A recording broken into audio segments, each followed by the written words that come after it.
네, 여러분 안녕하십니까. 우종윤의 신경연구소 네 번째 시간입니다.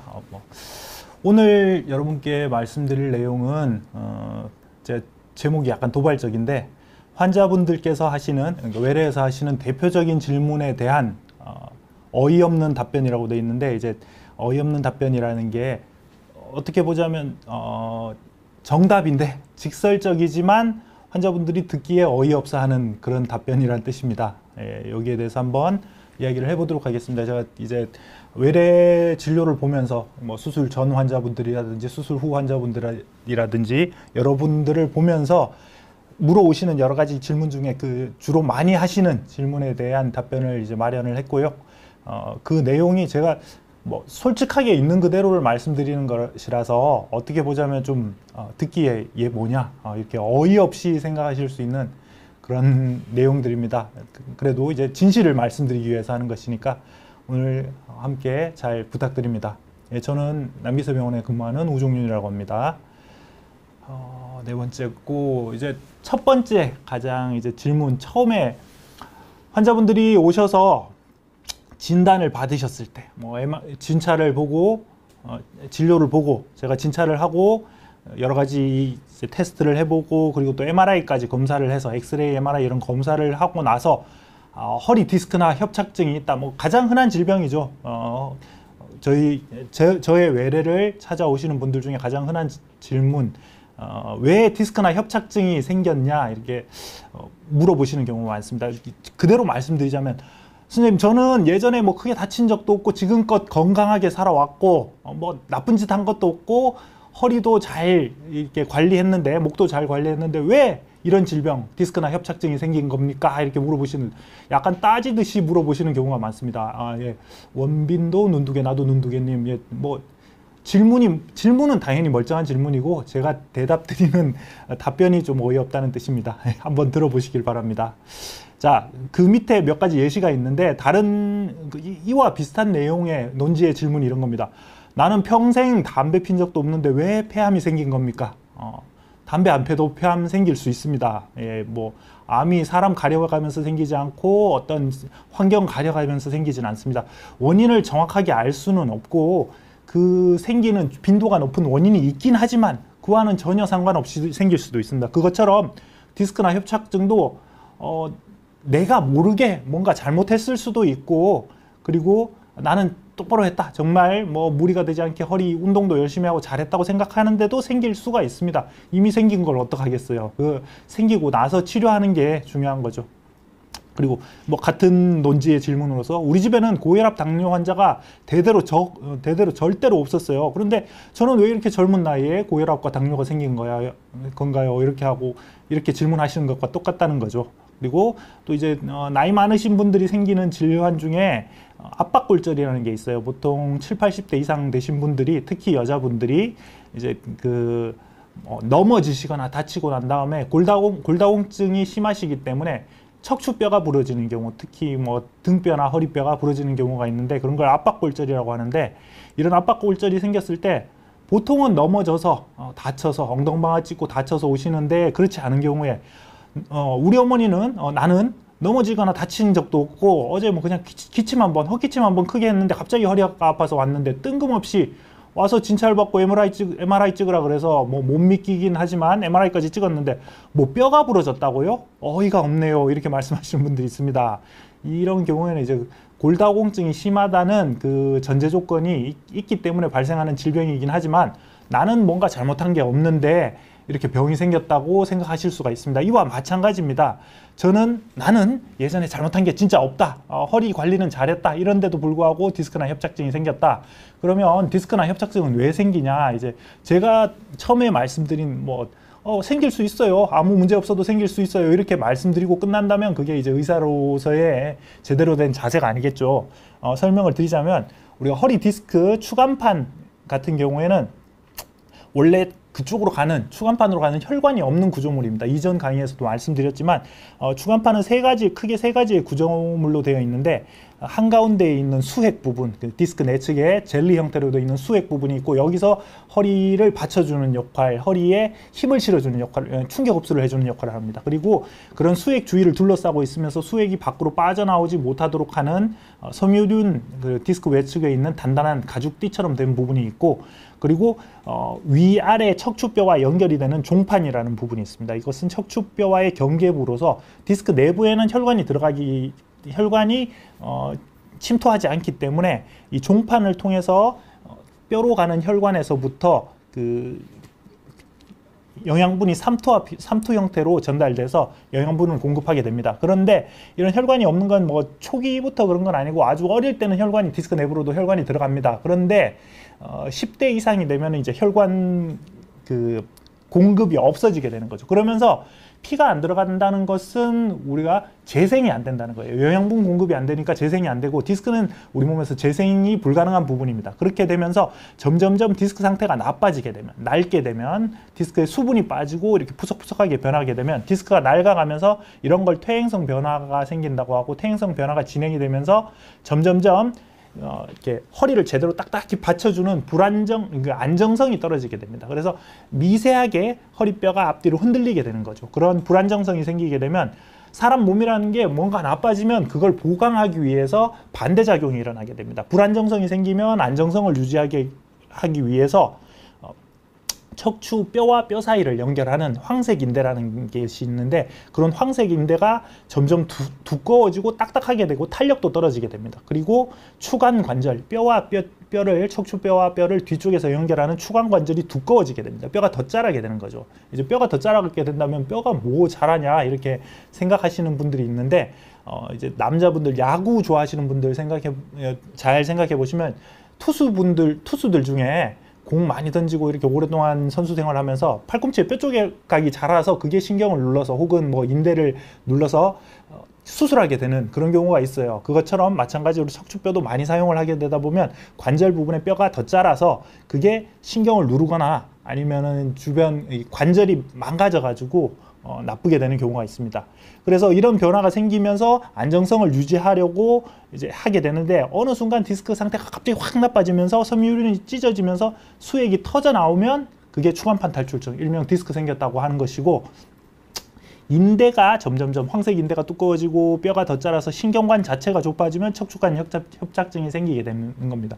근데 이런 거는 뭐 하루아침에 생기는 병이 아니긴 한데 증상은 어느 순간에 나타날 수가 있어요. 그래서 환자분들이 느끼시기에는 지금까지 쭉 괜찮다가 어느 한도 이상이 되면 증상이 나타나는 건데 그게 지금까지 나는 아무 문제 없이 건강했다가 이제 증상이 생겼다. 방금 갑자기 증상이 생겼다. 갑자기 이런 병이 생긴 원인이 뭐냐 이렇게 생각하시게 되는 거죠.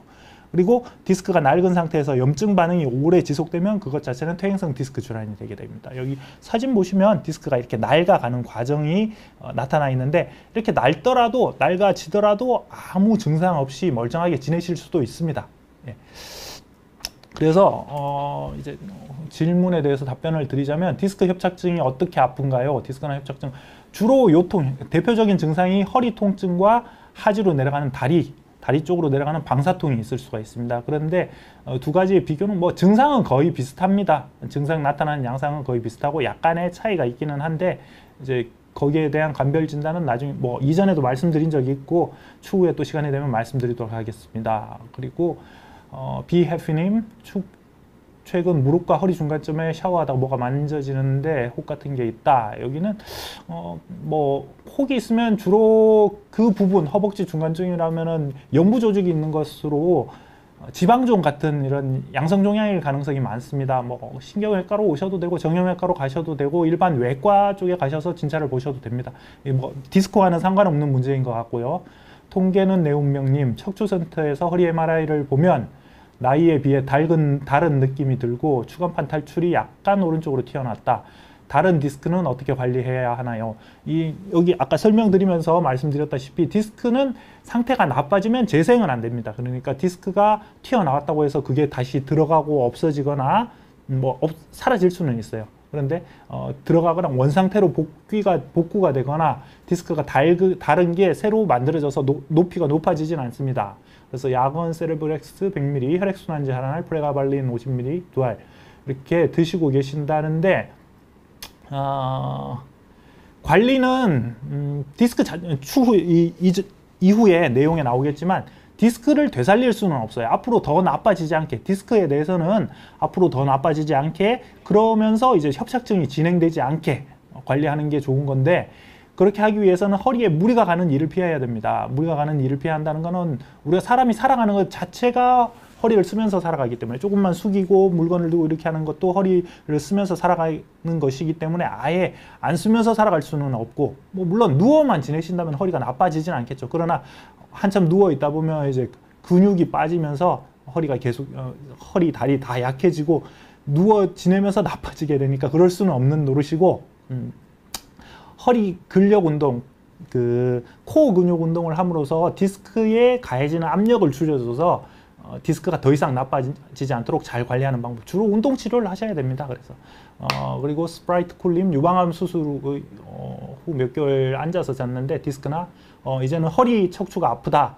이게 이제 암 환자분들은 뭐 나쁜 말씀을 일부러 드리는 것은 아니고, 종양이 있었던 분들, 나쁜 종류의 암이 있었던 분들은 전이가 되는 경우가 있고, 유방암 같은 경우에는 척추 전이가 좀 빈도가 낮지는 않은 병입니다. 그래서 거기에 대해서 우선 검사를 해보시는 게 좋고요. 뭐 1기, 2기 이런 상태라면은 전이 가능성이 높진 않지만, 기수가 3기, 4기 정도로 기수가 높았다면 전이 위험성도 있습니다. 그래서 거기에 대해서는 검사를 해보시는 게 좋고, 다만 뭐 암 전이는 흔한 것이 아니기 때문에 오래 앉아 있고 이런 것 때문에 퇴행성 디스크가 진행이 돼서 허리가 아프실 가능성이 높습니다. 그리고 또 뭐 유방암 수술을 하고 활동이 줄어들다 보니까 허리 근력이 빠지면서 그것 때문에 그런 것도 영향을 미칠 수가 있고요. 일단은 진찰을 받고 검사를 해보시는 게 좋습니다. 그리고 이 작가님, 햄스트링 유연성이 갈수록 줄어든다. 이게 이제 여기에 대해서는 뭐 제가 정확하게 답변을 드리기는 힘들지만, 햄스트링 유연성이 줄어든다고 하면 이 허벅지 근육만 문제가 되는 게 아니고 허리 근육과 무릎 관절 뭐 이런 부분이 다 연결되어 있기 때문에 그로 인해서 통증이 나타날 수도 있습니다.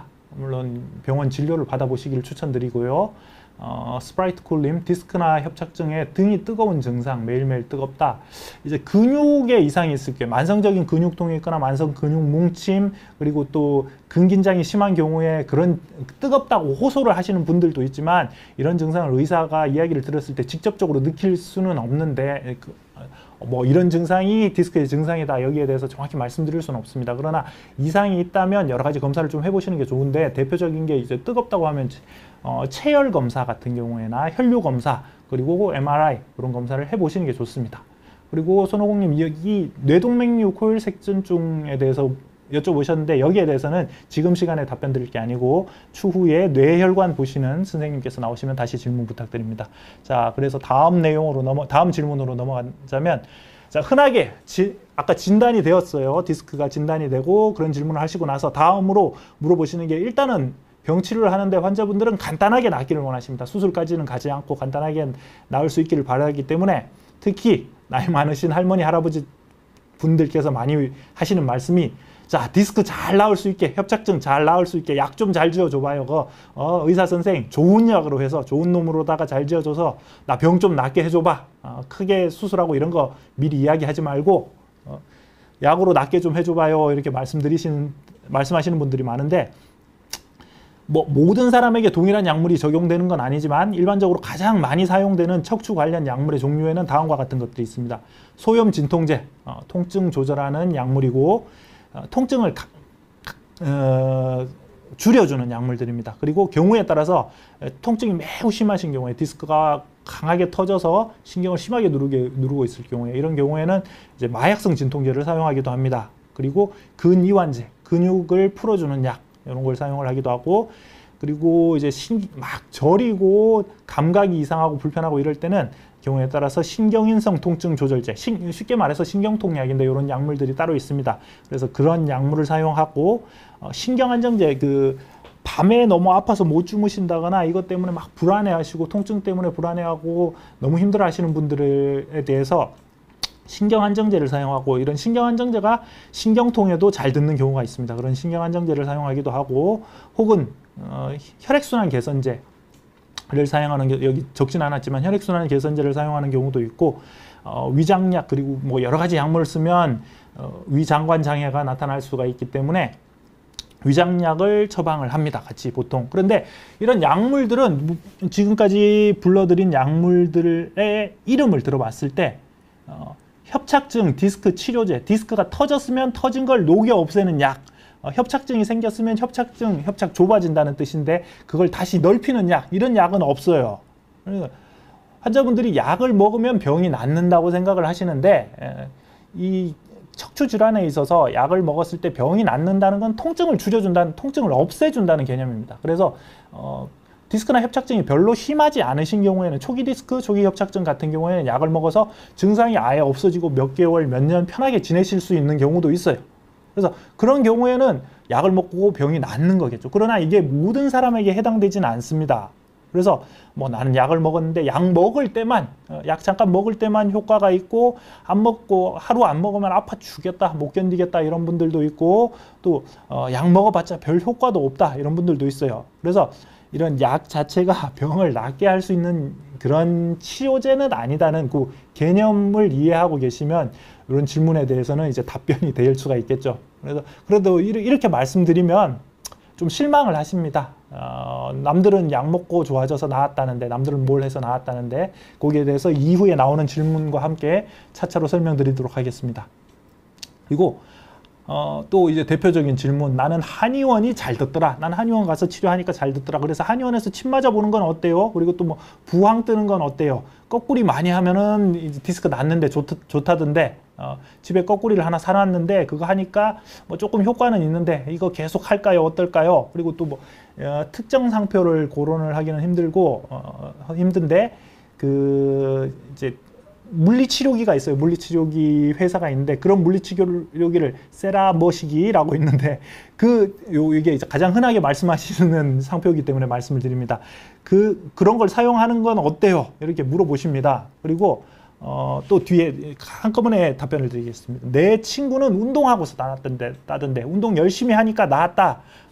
이렇게 질문하시는 분들이 있습니다. 그래서 이거는 디스크나 협착증의 병의 원인에 대해서 우선 설명을 드려야 되겠는데, 디스크가 터졌다 이런 것은 그 연골 부분이 튀어나와서 신경이 지나가는 길로 침범을 한 것입니다. 그리고 협착증이라는 것도 마찬가지로 인대나 뼈가 두꺼워져서 신경이 지나가는 길로 침범해서 신경을 누르게 되는 것입니다. 그래서 물리적으로 신경을 눌러서 그 신경이 지배하는 부분, 신경이 타고 내려가는 부분에 통증이 생기는 거예요. 다리로 내려가며 엉덩이 쪽으로 내려가고 다리로 내려가고 이런 것에 통증이 생기는 건데 그 신경이 지나가는 길이 영향을 받는 거죠. 그런데 침을 놓는다는 것은 뭐 한의원에서 침 놓는다, 제가 한의원 치료에 대해서 뭐 개인적으로는 별로 안 좋아하기 때문에 좋은 말씀을 드릴 수는 없지만 이게 무조건 나쁘다 말씀드릴 수는 없고 여기에 대해서 제 자신 독단적으로 평가를 드리기는 힘듭니다. 그러나 한의원에서 침을 맞는다는 것은 깊게 그 자체, 디스크나 협착증 자체를 치료할 수 있는 건 아니에요. 겉에 근육 쪽에, 보통은 근육 쪽까지 누르게 됩니다. 뭐 한의원에서 침 맞고 신경을 건드렸다. 신경 건드리면 큰일 나요. 보지도 않고 신경 찌르면 큰 문제를 일으킬 수 있습니다. 가끔 가다가 한의원에서 침 맞고 뭐 폐에 구멍이 났다든지 신경을 잘못 건드려서 탈이 났다든지 이런 기사가 있기도 한데, 그렇게까지 심하게 깊게 찌르시는 분들은, 선생님들은 잘 없어요. 뭐 허준이 닭을 찔러가지고 살아나게 했다 이런 것도 아니고, 하여튼 그런데 침 맞는 거는 근육에다가 근육을 풀어주는, 제가 그 한방의 효과에 대해서 이론적으로 설명을 드릴 수는 없지만 일반적인 의학적 지식으로 해서 설명을 드리자면 근육이 뭉친 부분, 뭐 경혈이라고 하죠. 그런 부분을 찔러서 거기를 풀어주는 거예요. 그래서 어떻게 보자면 물리치료하고 비슷합니다. 물리치료, 도수치료 이런 걸로 해서 근육통을 풀어주는 효과가 있는 거라서 이게 효과가 없는 건 아니고 그런 식으로 통증이 있는 걸 줄여주는 효과가 있습니다. 그리고 거꾸리를 한다는 것은 허리 디스크가 튀어나와 있을 때 디스크로 가는 압력을 똑바로 서 있을 때보다 거꾸로 누워서 이렇게 늘려주면 디스크로 가는 압력이 줄어들면서 좀 느슨하게 돼요. 그러면 똑같이 디스크가 튀어나와서 신경을 누르고 있더라도 통증이 덜하게 됩니다. 그래서 그런 걸로 인해서 통증을 완화시켜주는 효과가 있는 건데, 이제 뭐 거꾸리를 했을 때 디스크가 튀어나온 게 사라지고 들어간다, 없어진다 이러면 사람 몸이 그렇게 약하지 않습니다. 그만큼 이렇게 쉽게 디스크에 변화가 온다면 조그마한 충격에도 뼈도 부러지고 디스크 터지고 없어지고 이럴 수 있는 거예요. 그만큼 이쪽 방향으로 쉽게 간다면 반대쪽 방향도 쉽게 갈 수 있는 거기 때문에 그렇게 될 수는 없다고 봅니다. 그래서 거꾸리 하여서 병이 낫는다는 게 아니고, 우리 일반적인 병원의 물리치료실에도 그런 게 있어요. 그 감압치료라고 감압 견인 치료라고 허리를 이렇게 쭉 당겨줘서, 목을 당겨줘서 디스크로 가는 압력을 줄여줘서 통증이 덜하도록 하게 하는 물리치료 방법이 있는데, 그거하고 똑같은 원리라고 생각을 하시면 됩니다. 그리고 이제 운동을 하고서 앞에서 말씀드린 것과 같이 약물치료, 뭐 한방치료, 물리치료, 그 다음에 거꾸리 치료 이런 것들은 통증을 줄여주는 치료입니다. 그러면 그 환자분들이 흔히 하시는 말씀 중에 그런 치료 말고 그렇게 통증을 줄여주는 일시적인 치료, 뭐 통증에 대한 땜빵만 하는 그런 치료 말고 근본적인 치료를 해야지 그거 갖고 어떻게 됩니까? 근본적인 치료해 주세요. 이런 근본적이라는 말을 좋아하시는데, 근본적인 치료하려면 수술해야 돼요. 튀어나와서 신경을 누르고 있으면 신경이 눌리는 걸 풀어줘야 됩니다. 그래서 그런 근본적인 치료 외에는 모든 게 다 보존적 치료라고 하는데, 보존적 치료라는 것은 칼을 대지 않고 물리적인 힘을 가하지 않고 통증을 줄여주는, 그러면서 지켜보는 치료 방법을 말하는 것입니다. 그래서 통증을 줄여놓으면 환자분이 좀 견디실 만하고, 그런 견딜 만한 상태에서 열심히 운동을 해서 몸을 만들어 가서 치료를 하고, 디스크 같은 경우에는 저절로 좋아지는 병입니다. 모든 사람이 그런 건 아닌데, 이제 디스크가 터졌다, 튀어나와서 신경을 누른다 이러면 디스크가 튀어나온 연골 부분은 말랑말랑한 조직이기 때문에 시간이 지나면서 그 터진 부분이 신경을 누르고 있는, 압박하는 부분이 없어지는 경우가 가끔 있어요. 흔하진 않습니다. 뭐 퍼센테이지를 말씀드릴 수는 없지만 그렇게 안 되는 사람이 훨씬 많고, 가끔 그런 경우가 있고, 그래서 그런 분들이 이제 이렇게 말씀하시는 거예요. 나는 디스크, 주변 분들한테 뭐 디스크 터졌다 그러면, 나도 병원 가서 디스크 터졌다고 이야기 들었는데 그거 수술하지 마라. 수술을 해봤자 손해다. 나는 물리치료 열심히 받고 나왔다. 도수치료 열심히 받고 나왔다. 그 다음에 뭐 침치료, 한의원에 가서 침 맞고 부항 떠서 나왔다. 혹은 주사 몇 번 맞고 나왔다 이러는데, 그렇게 해서 나은 게 아니고, 나은 거는 본인의 몸이 저절로 치유가 된 겁니다. 내 몸이 열심히 노력해서 좋아진 거고, 그 과정 중에 덜 아프도록 만들어주는, 그렇게 낫는 과정 중에 수개월에 걸쳐서 몸이 저절로 회복되고 좋아지는 과정 중에 덜 아프도록 하는 게 여러 가지 물리치료나 한방치료나 거꾸리, 뭐 운동치료 이런 것들입니다. 그래서 그 중에 특히 운동치료는 허리를 지탱하는 것, 목을 지탱하든지 주로 허리 쪽을, 뭐 허리 디스크에 대해서 말씀드리면, 허리를 지탱하는 부분은 척추뼈와 디스크 그리고 근육들입니다. 허리 주변 근육들을 코어 근육이라고 하는데, 그런 코어 근육에는 등 쪽에 있는 근육, 그리고 엉덩이 쪽 근육, 그리고 복부 근육, 요 세 가지를 말합니다. 그런데 이 근육들이 서로 협업해서 합심해서 작동해서 허리를 지탱해주는 역할을 합니다. 그런데 이 근육들이 튼튼하다면 이게 허리를 쫙 잘 받쳐주면서 허리 디스크로 가는 압력을 줄여줘요. 마찬가지로 아까 거꾸리처럼 압력을 줄여주게 되면 이건 내추럴 거꾸리죠. 그렇다면 디스크로 가는 압력이 줄어들면서 이제 조금 눌리더라도 잘 유지될 수 있도록, 통증이 덜하도록 만들어줘요. 그래서 그 운동 자체는 효과가 있습니다. 그러나 이제 환자분들한테 뭐 디스크 터졌는데 수술하기 싫으시면 운동 열심히 하고 자세 바르게 하고 코어 근육 운동 열심히 하세요 이렇게 말씀드리면은 대뜸, 아니 이 사람아 뭐 조금 움직인다고 운동하고 하면 아파 죽겠는데 무슨 운동을 하라 그러냐, 그리고 운동 한두 번 했는데 오히려 아프기만 하고 낫지는 않고 통증만 더 심해지더라 이렇게 말씀하십니다.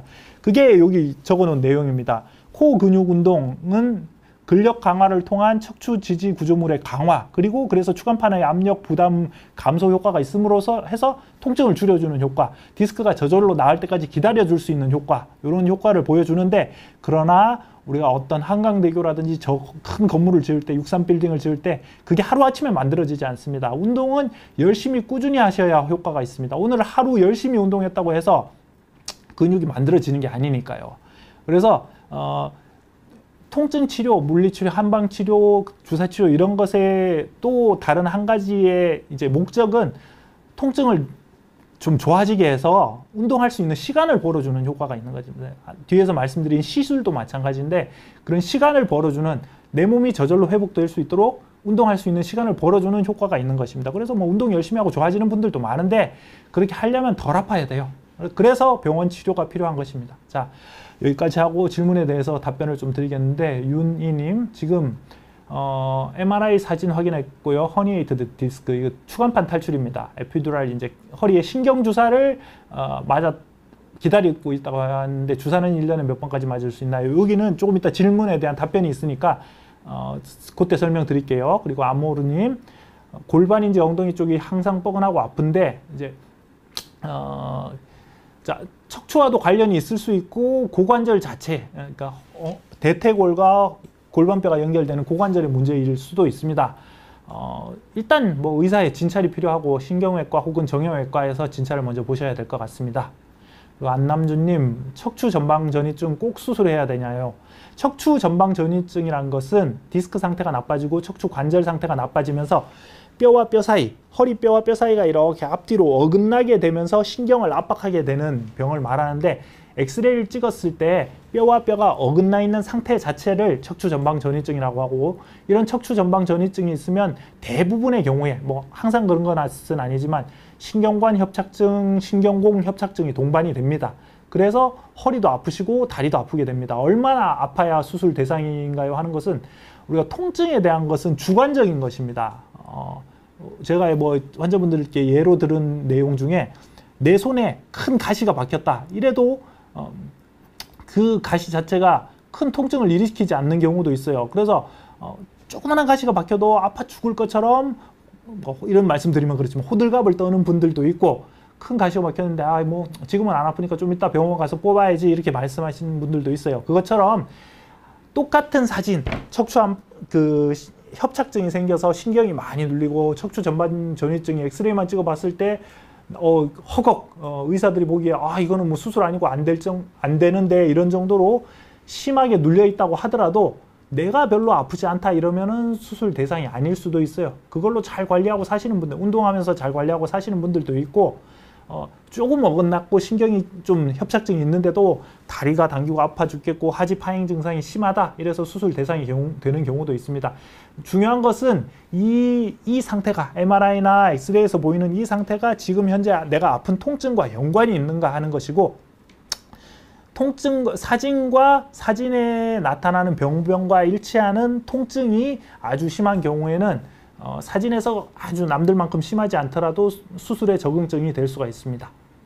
그리고 냥냥냥이님, 허리 디스크 진단 받았습니다. 4, 5번 요추, 가장 많이 생기는 부분이죠. 그리고 왼쪽 허리에 TPI 주사 받았습니다. TPI라는 것은 압통 유발점 차단 주사라는 것인데, 보통은 신경통보다는 그 허리 근육통, 이렇게 허리뿐만 아니라 다른 부분에 대해서도 근육통에 대해서 그 근육통의 원인이 되는 근육이 많이 뭉친 곳을 풀어주는 주사 치료입니다. 스프라이트 쿨님, 어떤 행동이 디스크나 협착증을 자주 일으키나요? 나쁜 자세, 뭐 환자분들 다 알고 계신데 새삼 물어서 뭐 하시냐고 제가 답변 드리는 경우가 많은데, 환자분들이 병원에 오셔서 가지고 디스크라고 이야기를 받으면 내가 옛날부터 이런 게 안 좋았다, 내가 이런 나쁜 자세를 했다, 내가 무거운 물건을 많이 들었다, 이렇게 허리를 무리해서 썼다, 이렇게 이야기를 하십니다. 그것 자체가 나쁜 거예요. 허리를 앉아 계실 때 또 바른 자세로 앉아 계시지 않고 이렇게 꺾구정하게 앉아 계시거나 허리를 오래 숙이고 일하는 자세, 그리고 코어 근육 운동 적게 하고 허리 항상 구부리고 다니고 무거운 물건 많이 들고 허리에 무리가 되는 일 많이 하고, 그렇게 하는 게 나쁜 자세, 나쁜 행동이고 협착증이나 디스크의 원인이 될 수 있습니다. 물론 모든 사람이 똑같이 작용하는 것은 아닙니다. 우리가 보통 운동선수들 보면 코어 근육이 튼튼하기 때문에 점프 많이 하고 이래도 디스크 상태는 엉망인데 증상을 일으키지 않는 경우도 많이 있습니다. 예. 그리고 계속 스프라이트 쿨님 질문하고 계신데, 디스크 수술, 내시경 수술은 안 아프지는 않습니다. 덜 아픕니다.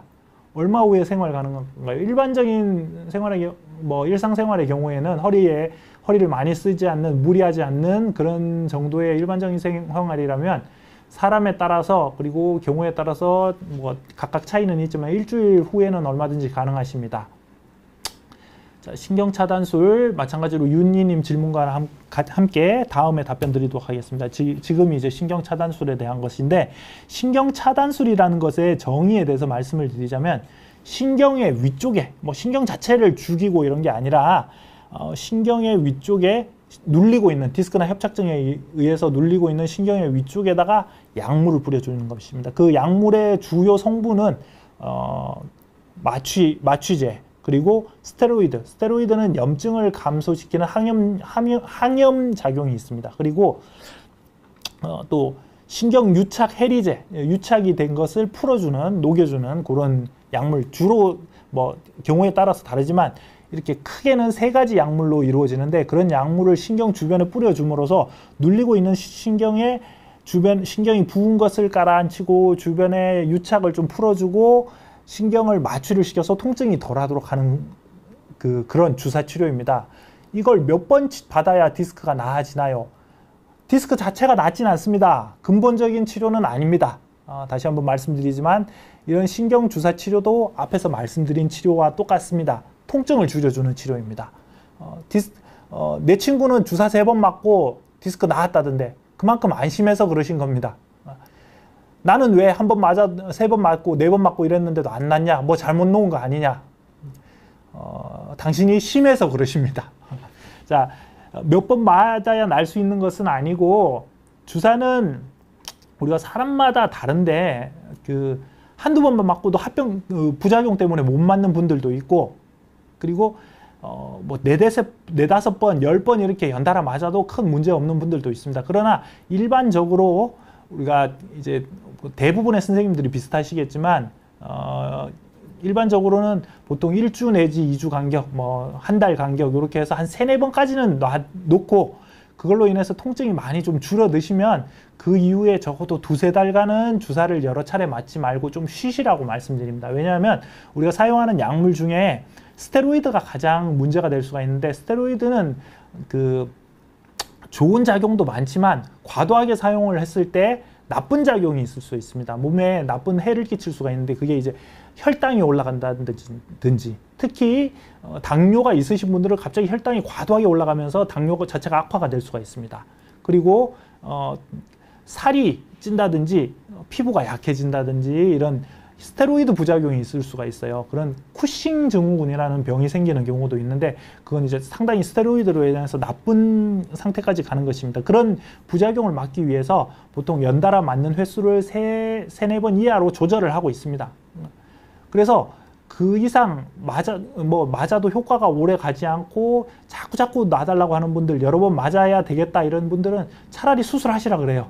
그래서 그걸 수술의 적응증으로, 얼마나 아파야지 수술하냐고 이렇게 물어보시는 분들이 있는데, 주사 치료나 최후의 경우 주사 치료를 했을 경우에도 효과가 오래 가지 않고 1, 2주 내로 통증이 다시 재악화, 동일한 증상이 나타나는 경우에는 수술을 받으시는 게 좋다, 이렇게 설명을 드립니다. 스프라이트 쿨님, 윤희님 모두에게 답변이 됐으리라고 생각을 합니다. 그리고 시술이 아니라, 가끔 또 이렇게 질문하시는 분들입니다. 나는 간단한 걸 생각하고 왔다. 나는 수술까지는 생각하지 않고 왔다. 나는 남들이 시술하고 나왔다고 해서 시술을 받으려고 왔다. 그런데 덜렁 너는 지금 나에게 수술을 하라고 한다. 시술이 아니라 수술을 해야 된다고요? 나는 시술을 원하는데, 시술이라는 답변을 듣기 원하는데 수술이라는 답변을 당신이 한다고요? 이렇게 질문하시는 분들이 있습니다. 자, 여기서 시술이라는 것은 크게, 우리가 척추에 하는 시술은 크게 2가지가, 뭐 다른 게 한 몇 가지 더 있긴 한데, 대표적으로 하는 시술은 2가지가 있습니다. 신경성형술이라는 것과 수액성형술이라는 게 있어요. 여기서 시술과 수술의 차이점은, 수술이라는 것은 일단 몸에 파괴적으로 작용하는 것, 뭐 디스크가 튀어나와 있으면 터져나온 디스크를 뽑아낸다. 내 몸에 뭔가 변화를 주는 것입니다. 그리고 칼을 대고 변화를 주는 것이고, 그리고 협착증이 있으면 좁아진 부분을 넓혀준다. 뼈를 깎아내고 인대를 끊어낸다. 이런 개념이고, 시술이라는 것은 그런 몸에 변화를 주는 게 아니라, 뭐 물리적으로 보이는 가시적인 변화를 주는 것이 아니라 작은 특히 이제 바늘 같은 것을 사용을 해서 작게 접근을 해서 안에 들어가서 화학적인 변화를 일으켜 주는 것입니다. 그 중에서 이제 이런 신경성형술이라는 것은 여기서 보시다시피 대표적으로 이제 꼬리 쪽으로 작은 바늘을 찔러서 그 바늘을 통해서 가느다란 관을 병변이 있는 부분, 허리 디스크가 있거나 협착증이 있는 부분까지 관을 올려서 그 관을 통해서 약물을 뿌려줘서 거기에 유착을 풀어주고 염증을 깔아앉혀주고 신경이 부은 것을 낮춰주는 붓기를 해소시켜주는 치료 방법입니다. 그러면 이 기본적인 개념 자체는 그 신경 주사 치료, 신경 차단술과 동일해요. 그런데 그런 신경 차단술을 보다 좀 적극적으로 하고 보다 세게 직접 그 부분에 해준다는 차이점이 있는 것입니다. 그래서 여기서 이제 신경 그 성형술의 효과를 좀 확실하게 이렇게 사진으로 보여드리자면, 이게 시술을 처음 시작할 때 이 사진은 이제 화살표 보이시는지 모르겠는데, 여기 그 오른쪽 메인 위의 사진을 보시면, 오른쪽 상단의 사진을 보시면 여기가 5번하고 천추 사이에 있는 부분까지 그 신경 성형술을 할 때 사용을 하는 작은 관 카테터를 올렸어요. 근데 그 카테터가 더 이상 올라가지가 않고 여기 5번하고 천추 사이가 디스크 공간이 딱 막혀 있었어요. 신경 길이 막혀 있어서 조영제라고 해서 엑스레이를 찍었을 때 보이는 약물을 집어넣는데 더 이상 위로 올라가지가 않고 막혀 있습니다. 그런데 이제 카테터를 통해서 좀 쑤셔주고 이렇게 하면서 물리적으로 자그마한 구멍을 내서 물기를 내준 겁니다. 그렇게 했을 때 이제 그런 열심히 노력을 하고 나서 관이 더 위에까지도 접근을 할 수 있게 되고, 조영제 약물을 뿌렸을 때 엑스레이를 찍어보면 이 위까지 뭐 완전히 뚫린 건 아니지만 물이 지나갈 수 있는 그런 길을 내주는 겁니다. 그래서 요런 게 이제 신경 성형술이고, 또한 수액 성형술이라는 것은 디스크가 튀어나온 부분까지 가느다란 전극선, 고주파선을 넣어서 그 고주파선의 끝을 디스크가 튀어나온 부분에 위치시켜서 이 디스크를 거기다 열을 가해서, 고주파로 열을 가해서 이렇게 볼록 튀어나온 부분이 움츠러들도록, 그래서 신경이 눌리는 부분이 덜 하도록 하는 작용을 하는 것입니다. 그래서 여기서 보시면 제가 직접 실험을 해봤어요. 이게 효과가 있나. 그래서 수술할 때 꺼냈던 디스크를, 파냈던 디스크를 놓고 시술을 하고 난 이 남은 요 기구를 가지고 직접 고주파를 줘봤더니 이렇게 연기가 나면서 타더라고요. 그래서 자그마하게 속에서 응고시켜주는 효과는 있는 겁니다. 그래서 그런 효과를 통해서 디스크가 튀어나온 부분을 깔아앉혀줘서 신경이 눌리는 걸 덜하게 하는 효과가 있는 겁니다. 여기에 대해서는 제 아는 지인, 뭐 저희 장인 어르신도 마찬가지로 통증의학과 하시는 의사 선생님이신데, 이 시술을 많이 하시고 여기에 대해서 대가이시기 때문에 이게 제가 효과가 있다 없다를 함부로 말씀드리지는 않습니다. 저도 많이 해봤었고, 적응증이 되는 분들에 대해서는 좋은 시술입니다. 그러나 아주 심하게 터진 디스크에 대해서는 그런 걸 했을 때 우리가 어떻게 좀 비속한 표현으로 해서 크게 튀어나온 디스크에 똥침 놓고 나온다고 하는데, 그것처럼 아주 작은 구멍을 내고 나오기 때문에 이것 자체가 감압을 시키는데 부적절하고 모자랄 수가 있습니다. 그래서 적당한 환자분들에게 했을 때는 좋은 효과가 있지만, 수술까지로 필요하는 큰 디스크 탈출 협착증에 대해서는 효과가 미미할 수가 있습니다. 그래서 시술이라는 것은 잘 선택해서 한다면은 그보다 좋은 게 없어요. 칼 안 대고 흉터 안 남고 작게 바늘만 찔러서 효과가 있으니까 좋은 거지만, 해당 안 되는 사람들에게 했을 때는 쉽게 말해서 돈만 버리는 꼴이 될 수가 있기 때문에 양쪽을 다 하는 전문가에게, 그리고 또 이제 많이 해온 분들에게 이런 경우에는 시술이 아니라 수술이 필요하다라고 하면 괜히 고집 부리지 마시고 이렇게 잘 선택을 하시길 바랍니다. 무조건 내가 시술을 원한다고 해서 그게 나아질 수 있다는 뜻은 아니라는 뜻인 것입니다. 자, 그리고 질문에 대해서 답변을 드리겠는데, 송경자님, 엉치 시끈거리는 느낌이 있다. 높은 선반에 물건 올리거나 내릴 때. 협착증의 증상은 대부분 이제 걸어 다닐 때, 서 있을 때 증상이 나타납니다. 그래서 그 허리, 엉치나 허벅지, 다리 쪽으로 내려가는 통증이 있고, 그게 주로 이렇게 꼿꼿이 허리를 펴고 서 계실 때, 걸어 다닐 때 증상이 있다면 협착증일 가능성이 높습니다. 뭐 협착증에 대해서는 MRI 진단을 해봐야 알 수가 있겠죠. 스프라이트 쿨님 계속 질문 주시는데 감사드립니다만은 젤리 주사라는 거는 제가 잘 모르겠어요. 젤리 주사, 연골 주사, 연골 주사를 이야기하시는 거라면 보통 무릎 관절에 놓는 그 연골 성분 히알루로니다제 이런 그러니까 히루안산 이런 주사가 있는데 그 무릎 연골에는 어느 정도 효과가 입증됐지만 척추 디스크에는 거기에 대해서 효과가 입증된 바가 없습니다. 자, 다음으로 넘어가자면 이제 또 다른 질문. 자, 그래서 뭐 이런저런 우여곡절을 거쳐서 수술하기로 했어요. 뭐 혹은 수술에 대해서 많이 고민을 하고 계신 분들이 주로 하는 질문. 자, 선생님 이번에 수술하면 다시는 재발 안 하는 거죠? 책임지세요. 알겠죠? 재발 안 하도록 수술 잘 해주세요. 이렇게 말씀을 하시는데, 자, 그때 드리는 답변이, 자, 환자분 제가 만약에 수술을 하고 오늘 수술을 했는데 내일 안 아프고 하루 이틀 안 아프다가 똑같이 아프다. 그러면 그거는 수술이 잘못된 걸 수가 있고 제가 뭐 죄송하게 생각해야 될 것이고 수술 자체에 문제가 있어서 그럴 수가 있습니다. 그러나 한두 달, 6개월, 1년 이렇게 잘 사시다가 또 재발되는 경우는 물론 있을 수가 있습니다. 재발이라는 것은 허리 디스크에 국한해서 말씀을 드리겠습니다. 디스크는 허리 뼈 사이에 있는 연골이 낡고 상태가 나빠져서 그 중에 일부분, 전체 디스크 중에 일부분이 밖으로 제 위치에 있지 않고 뒤로 튀어나오면서 신경 지나가는 길로 튀어나오면서 신경을 눌러서 증상이 생기는 것입니다. 그래서 그런 일이 디스크 수술을 할 때 이 디스크 전체를 다 없애는 것은 아니에요. 허리 뼈 사이에 있는 디스크 전체를 다 없애는 것은 유압술이라고 또 다른 수술 방법이 있습니다. 그런 경우는 아주 심한 경우에 그런 수술을 해야 될 경우가 있는데 일반적인 추간판 제거술 디스크 수술을 하는 경우에는 터져 나와서 신경을 누르고 있는 부분만 제거합니다. 그래서 남아있는 디스크 중에 지금은 상태가 괜찮더라도 앞으로 상태가 나빠지면서 또 터져 나올 수가 있습니다. 그래서 그런 질문을 하시는 것은 제가 여기 예로 들어놨는데, 자, 이 보약 먹으면 내가 감기 낫고 다시는 안 걸리겠죠? 이번에 감기 나오면 이 약 먹고 나오면 다시는 감기 안 걸리겠죠? 이거하고 마찬가지 질문이에요.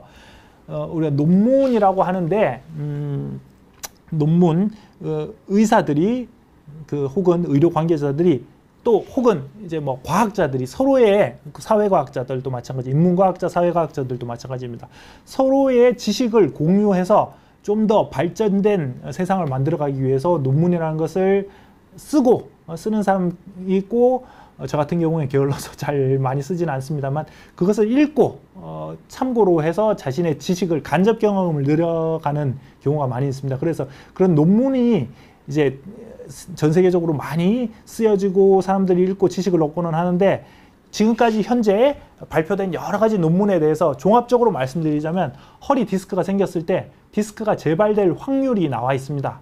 그런 확률이 논문이라는 게 뭐 한 개가 아니고 여러 개가 있기 때문에 그런 논문을 종합적으로 해서 판단을 해봤을 때 여기에 보시면 이 논문이 그런 걸 이제 종합적으로 연구한 결과를 이제 설명드린 것인데, 리커런트 디스크 허니에이션, 그러니까 허리 디스크가 재발되는 확률에 대해서 이전에 나왔던 여러 개의 논문을 종합적으로 해서 봤을 때 평균적으로 재발되는 경우는, 여기서 재발이라는 것은 내가 허리 디스크를 수술을 했다. 예를 들자면 4, 5번에 대한 디스크를 수술을 했다. 혹은 3, 4번에 대한 디스크를 수술을 했다.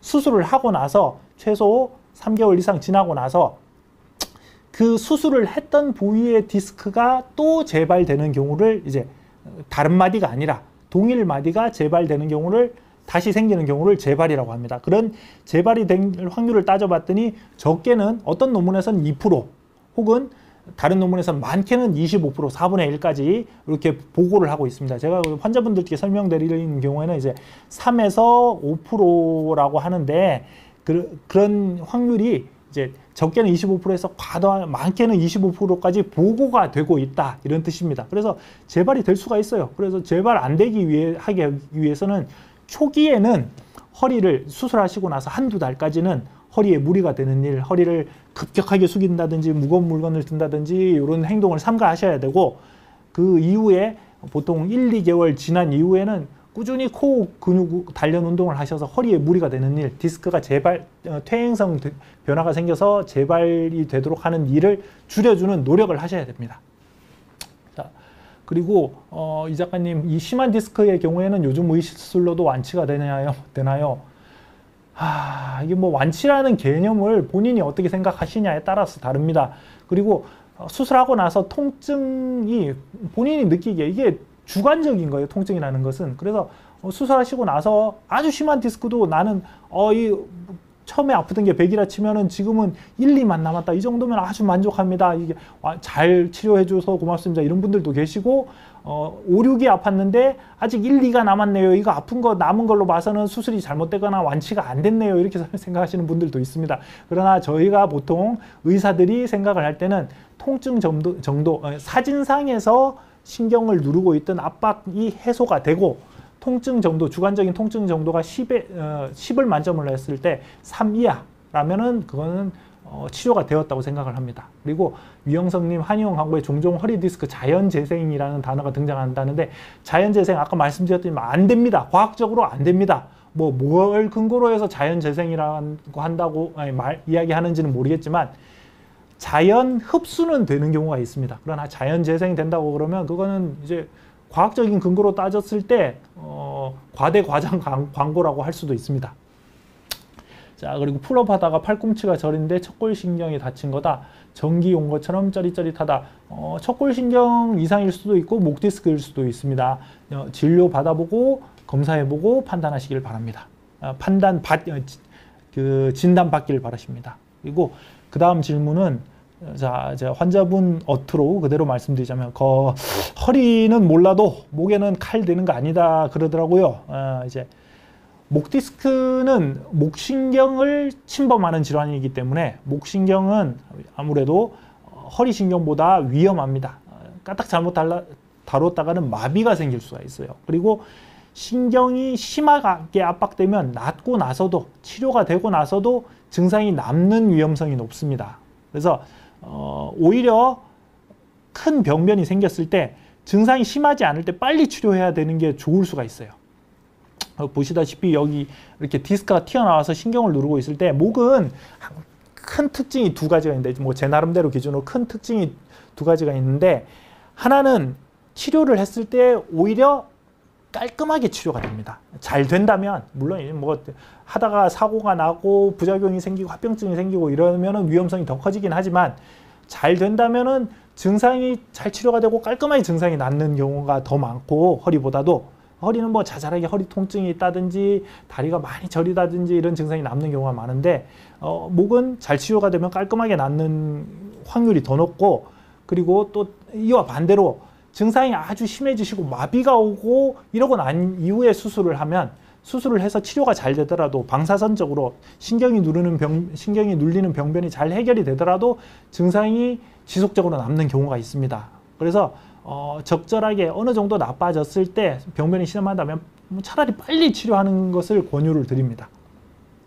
자, 그리고 수술을 하고 나서 좋아지면 운동은 해도 되나요? 어떤 운동을 얼마나 해야 되나요? 이렇게 물어보시는데 거기에 대한 답변이 여기 있는 딱 사진 2장으로 이제 정리가 됩니다. 여기 이분은 왼쪽에 분은 누구시냐? 그리피스 조이너. 이제 예전에 88 올림픽 때 여자 아니 사진을 다른 걸로 바꿨는데 젊은 여자 운동선수가 이렇게 100m 달리기를 하는 것과 지금 딱 오른쪽에 보시면 뭔가 약해 보이잖아요, 환자분이. 그래서 이런 약한 분, 마르고 약한 분이 수술한다. 예를 들어서 이분이 백혈병 환자시고 그렇다면 똑같은 분이 100m 달리기를 전력 질주를 한다, 혹은 마라톤을 한다. 각각 운동의 차이가 있겠죠. 똑같은 운동을 하더라도 환자분이 느끼는 부담은 다를 것입니다. 그래서 환자분들이 가장 흔히 물어보시는 경우가 이제 내용이 한 달 정도 지나고 나서 자 이제 운동하세요. 그러면 내가 운동을 몇 분 하면 되나요? 얼마나 오랫동안 하면 되나요? 이렇게 물어보시는데 거기에 대해 정해진 답변은 없습니다. 20살짜리 청년하고 100살 노인하고 똑같은 운동을 해도 되는 건 아닙니다. 그래서 내 몸에 맞게, 당신 몸에 맞게 해야 된다 이렇게 말씀을 드리는데 제가 만약에 운동 재활 치료 전문사이고 혹은 헬스장 트레이너이고 이렇게 해서 옆에서 딱 트레이너 전속 계약을 하고 환자분 상태를 보고 이런 운동을 했을 때 이런 통증이 나타나고 여기까지는 괜찮고 이런 것을 보면서 지도를 드린다면은 정확하게 여기까지는 하고 그 이상은 무리하지 마시라 이렇게 설명을 드릴 수는 있겠지만 외래에 앉아가지고 지금부터는 30분 운동하고 내일부터는 1시간 운동하고 이렇게 설명드릴 수는 없어요. 그러니까 내 몸이 통증을 유발하는 과도한 운동을 했을 때 통증이 유발되는 것은 삼가하고 그 대신에 운동이 안 될 정도로 너무 약한 운동만 하고 지내고 이러는 것은 운동 효과가 없으니까 그 이상 하시고 이렇게 상태를 봐가면서 결정을 하셔야 됩니다. 그래서 우선 초기에 하는 운동은 전반적으로 근육을 풀어주는 스트레칭 체조, 그 운동 범위를 허리나 척추 관절의 가동 범위를 넓혀주는 운동을 먼저 하시고, 그리고 점점점 웨이트나 허리를 과도하게 숙이는 이제 뭐 윗몸 일으키기라든지 허리 관절을 많이 쓰는 운동은 좀 삼가하시는 게 좋고, 그런 건 추후에 이제 운동이 안 되는 경우에 차차로 늘려가시면 됩니다. 자, 이제 시간이 많이 지나서 간략하게 설명을 드리고 뭐 답변 드리고 끝내도록 하겠는데, 운전은 언제부터 해도 되나요? 이렇게 질문을 많이 하시는데, 그 수술하시고 2, 3일 지나서 퇴원하실 때 뭐 오늘 운전하고 집에 가도 되나요? 이렇게 물어보시는, 뭐 그만큼 많이 좋아지셨다는 뜻이니까 감사하기는 한데, 이런 질문을 하시는 분들이 많이 있습니다. 그런데 이제 여기에 대한 것은 제가 외국 그 저자가 쓴 책인데, 그러니까 그 정형외과적, 신경외과적 척추 혹은 여러 가지 관절 수술을 하고 났을 때 재활 치료에 대해서 요약해 놓은 그런 내용이 담긴 책이 있는데, 이 책에 대해서 공부를 해봤을 때 여기에 허리 수술을 했을 때는, 일반적인 디스크 수술을 했을 때 수술 후 초기 2주 이내에는 절대적으로 운전 금지라고 되어 있습니다. 운전은 하지 마시라. 이게 뭐 외국 내용을 다룬 거기 때문에 우리나라하고 동일하게 적용을 할 수는 없겠지만 일단 뭐 금기입니다. 그리고 여기에 운전하는 거에 대해서는 의사가 책임을 져줄 수는 없어요. 이렇게 2주 정도는 운전을 하지 마시고, 그 이후에 짧은 거리부터 뭐 동네 마트 가는 정도부터 시작해서 점점점 시간을 늘려가면서, 특히 또 오래 앉아 계시는 게 허리 디스크에 안 좋기 때문에 그렇게 시간을 늘려가면서 통증이 유발되지 않고 허리 통증이 없는 경우에 차츰차츰 늘려가시라, 이렇게밖에 설명드릴 수가 없습니다. 그리고 또 술은 언제부터 마셔도 되나요? 이렇게 물어보시는 분들이 많은데, 자, 여기에 대해서는 초기에 술을 마시면 이제 면역 능력이 떨어질 수가 있기 때문에 환자분의 상처 상태가 안정화될 때까지는, 그리고 디스크 염증 반응이 안정화될 때까지는 드시지 마시고, 보통 한 1, 2주 기간입니다. 그 내에는 뭐 운전하고 똑같이 적용한다면 2주 정도가 되겠죠. 그 이내에는 절대 마시지 마시고요. 그리고 뭐 술 한두 잔 마셔도 된다고 이야기 듣고, 이게 특히 중요한 내용인데, 환자분한테 자, 이제부터는 술 드셔도 됩니다. 단 많이 드시지 마시고 한두 잔만 드세요, 이렇게 말씀드리면 그걸 한두 잔은 빼놓고 이해를 하세요. 그래서 그날 당장 저녁 때 친구하고 만나서 이야기하실 때, 야, 의사가 술 마셔도 된다 그랬어. 오늘부터 술 마셔도 된다고 그래서 코가 삐뚤어질 때까지 그동안 많이 참았다, 마셔보자, 이러시는 분들이 많은데, 술 한두 잔 마셔도 된다고 해서 한두 잔만 마시는 사람이 없더라. 그래서 술을 드시는 것 자체가 이렇게 과음을 하지 않으신다면 그 술 자체가 큰 나쁜 영향을 미치진 않지만, 술을 드시게 되면 오랫동안 동일한 자세로 허리가 불편함에도 불구하고 앉아서 술 드시는 분들이 많고, 그게 한두 시간이 되는 경우가 많습니다. 그래서 그런 자세를 취했을 때 허리에 나쁘다는 것이지, 술 소량을 마셨을 때, 술은 오히려 혈액순환을 좋게 하는 효과도 있고, 그것 자체가, 음주 자체가 나쁜 영향을 미치진 않습니다. 그러나 장시간 앉아 있는 것 자체가 나쁘다는 것이죠. 그래서 이 다음 내용으로는 뭐 재활, 척추 수술 이후의 재활에 대해서 간략하게 준비를 했는데, 오늘은 시간이 많이 경과해서 거기에 대해서는 이제 추후 시간에 한번 준비를 해서 여러분께 설명을 드리도록 하겠습니다.